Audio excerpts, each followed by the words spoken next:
안녕하세요. 오방아사입니다. 본업과 부업이 바빠서 영상을 너무 오래 안 올리고 있었네요. 아주 짧게 부업 얘기를 하자면 유튜브에서는 처음 얘기하는 거고요. 저의 블로그에는 그동안 포스팅을 해오고 있었는데요. 본업은 온라인 쇼핑몰을 운영하고 있으면서 8월부터 요즘 핫한 부동산 경매꾼이 되었답니다. 부동산 경매 스터디를 공부 시작한 지 딱 한 달 만에 3번의 패찰 끝에 하나의 부동산을 낙찰받았고요. 명도와 인테리어 공사까지 완료해서 월세 임대 진행 중입니다. 다른 경매 초보자들에 비해 좀 빠르게 한 사이클 돌리게 된 케이스랍니다. 이 오방아사가 누굽니까? 저의 유튜브 영상을 죄다 정독하셨다면 이 방구석 아줌마 근성을 느끼셨을 것 같은데요. 뭔가 파고들면 실행력은 나름 빠른 편이거든요. 온라인 쇼핑몰을 운영하면서 쌓인 이 근성이 경매 시장에서도 발휘가 되네요. 그래서 본업도 본업이지만 부업인 경매 때문에도 정신이 없어서 영상을 못 올리고 있었답니다. 암튼 경매는 나중에 천천히 번외 영상으로 준비해 보겠습니다.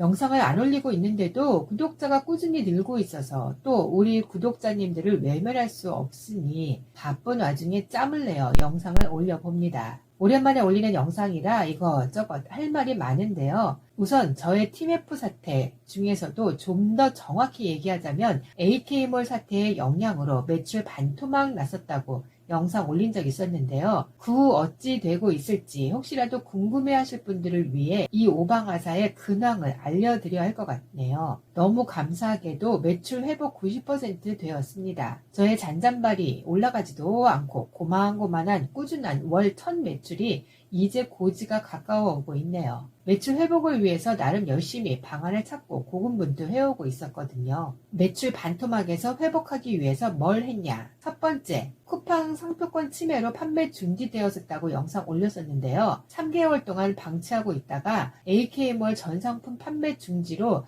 다시 쿠팡 계정을 살려야 해서 집요하게 파헤친 끝에 쿠팡 판매 중지 풀었다고 했었잖아요. 또 판매 중지 당하면 안 되니까 판매 개재되었다고 쿠팡에서 메일 받고서 아주 조심스럽게 전 상품 다시 판매 중지시킨 후 하나하나 다 상품명 수정 또 리뷰 없는 거 다 중지시키는 작업을 며칠 동안 했었답니다. 그런데 말입니다. 이놈의 개 쿠팡의 개가 되기 싫어서 정말 판매 안 하고 싶었는데 AK몰, 위메프, 인터파크 다 날라갔지. 그나마 유지하고 있는 11번가, 롯데온, 멸치쇼핑 다들 영 매극을 못 추고 있으니 팔로가 확실한 쿠팡을 일개 방구석 셀러가 발로 차버릴 수가 없더라고요. 상품 수정을 리뷰 많이 있는 것 우선으로 판매 재개를 하니 역시 쿠팡 바로 다음 날부터 주문이 들어오더이다. 쿠팡을 욕하면서도 판매를 안 할 수가 없게 만드네요. 그래서 AK몰 사태로 반토막 났던 매출이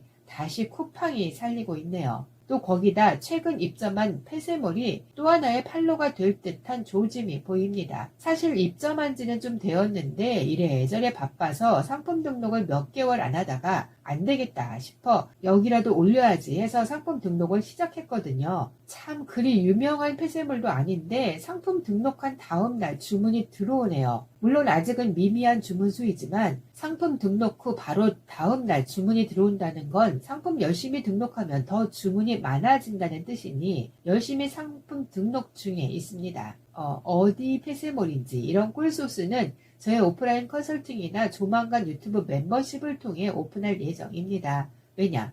악플러들 때문에 아무한테나 알려주고 싶지 않거든요. 오늘 하고 싶은 주제는 네이버 쇼핑 스마트 스토어에 관한 이야기를 하고 싶었습니다. 요즘 유튜브 알고리즘에 뜬 유튜버들의 영상에서도 많이 이야기하고 있던데요. 네이버가 최근 많은 변화가 생겼죠. 네이버 플러스 스토어라는 생소한 네이버 메인 검색이 생겼는데 이게 어떤 셀러에게는 매출 바닥을 찍는 결과를 가져오고 또 어떤 셀러에게는 매출 급상승의 효과가 온다는 양극화된 반응들이 나오고 있네요. 이 50대 방구석 아줌마 셀러가 나름 집요하게 파헤치는 독특한 성향으로 젊은 친구들도 헤매고 있는 네이버의 변화무쌍한 로직 개편 때마다 나름 적응하며 여태 버티고 있었는데요. 이번에 바뀐 대대적 로직 개편은 점점 이 50대 아줌마도 버거움이 느껴지네요. 아무래도 나이가 들면 뇌세포가 늙어가는 터라 언제까지 네이버의 로직 개편에 발빠르게 움직일 수 있을지 모르겠지만 누가 이기나 함 해볼랍니다. 그런데 말입니다. 네이버 플러스 스토어가 생기고 이 오방화사의 네이버 매출은 아주 찔끔이지만 상승하고 있습니다. 아니 참 스마트 스토어 매출의 변화를 그동안 딱히 체크를 안 해서 몰랐는데 TMF 사태가 터질 때도 그닥 영향 없었고 여름에서 가을로 바뀌는 나름 패션 업계의 비수기 때 좀 빠지긴 했지만 스마트 스토어 매출은 참 별 변화 없이 꾸준하게 유지하고 있습니다. 셀러 카페 보면 다들 네이버 광고도 쿠팡처럼 광고비는 엄청 빠져나가는 데 비해 그동안의 네이버의 많은 로직 개편의 변화 때도 그렇지만 저의 네이버 광고 효율이나 매출은 네이버 로직 변화에 크게 영향을 안 받는 듯 합니다. 왜 그런지 추측해보자면 일단 스마트 스토어의 매출이 그리 많지 않은 게 이유고요. 네이버 광고를 나름의 노하우로 대형, 중형 키워드 쪽은 안 건드는 게 이유이기도 하고요. 그 어떠한 어뮤진 꼼수 없이 정직하게 해오다 보니 네이버 쇼핑이 로직 개편을 끊임없이 할 수밖에 없는 소비자 입장에서의 쾌적한 쇼핑 플랫폼이 되기 위한 네이버의 목적에 아주 알맞게 운영하고 있으니 편법과 꼼수와 어부징을 처단하기 위한 네이버의 목적에 그 어떤 것도 걸림돌이 되지 않는 게 이유이지 않나 싶습니다. 매일 하루도 빼놓지 않고 네이버 광고 데이터를 분석하는 게 처음 온라인 셀링을 시작하면서부터 지금까지 저의 루틴입니다. 네이버 광고 분석하면서 늘 느끼는 거지만 내가 타겟으로 잡고 있는 키워드의 경쟁자의 광고 운영을 체크하다 보면 왜 굳이 저렇게 비싸게 광고비를 쏟아내며 저렇게 광고를 하고 있나 싶을 때가 많습니다. 얼마든지 저렴한 광고비로 상위 노출 가능한 키워드인데도 생각보다 생각 외로 광고비를 많이 들어가게 세팅을 해놓은 셀러들이 많네요. 아마도 이 오방화사처럼 직접 광고 운영을 하는 게 아닌 광고 대행사가 운영해주니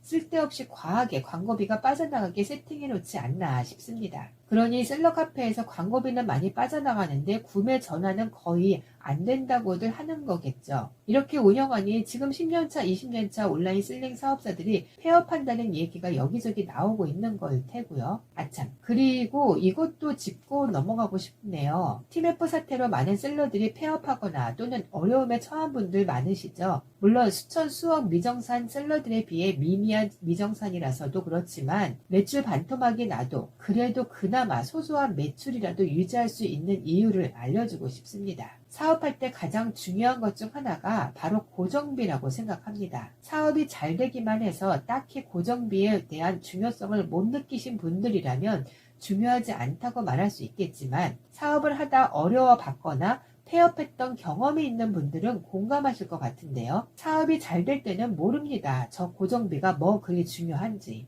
그런데 말입니다. 이번 TMF 사태로 미정산된 업체들 정상금 못 받고 있는데 그건 그거고 돈 달라는 데는 많고 빠져나갈 돈이 많아서 이래서 매출이 커도 파산하는 이유입니다. 거래처 정산해야죠. 고용한 직원들 급여, 내가 아무리 업체 미정산으로 정상금을 못 받고 있어도 직원들 급여는 나가야 하잖아요. TMF 사태의 피해가 크신 대표님들은 그만큼 큰 규모의 사무실이나 창고를 이용하고 있을 테니 사무실, 창고 임대료 나가야죠. 그 외 기타 큰 매출로 인한 어마어마한 세금, 각종 공과금 등등. 이 오방가사가 매출 반토막이라도 소소한 매출이라도 유지할 수 있었던 이유는 고정비가 거의 없어서랍니다. 방구석에서 셀링을 하고 있으니 사무실 창고 임대료 같은 거 없죠. 1인 셀러라 직원 급여 나갈 일 없죠. 공과금이래 봤자 집에서 부담하는 거 말고는 딱히 없으니 매출의 타격이 크더라도 다시 힘내서 일어설 수 있는 여건이 되는 거죠. 뭐 그렇다고 이게 자랑할 거리는 아닙니다.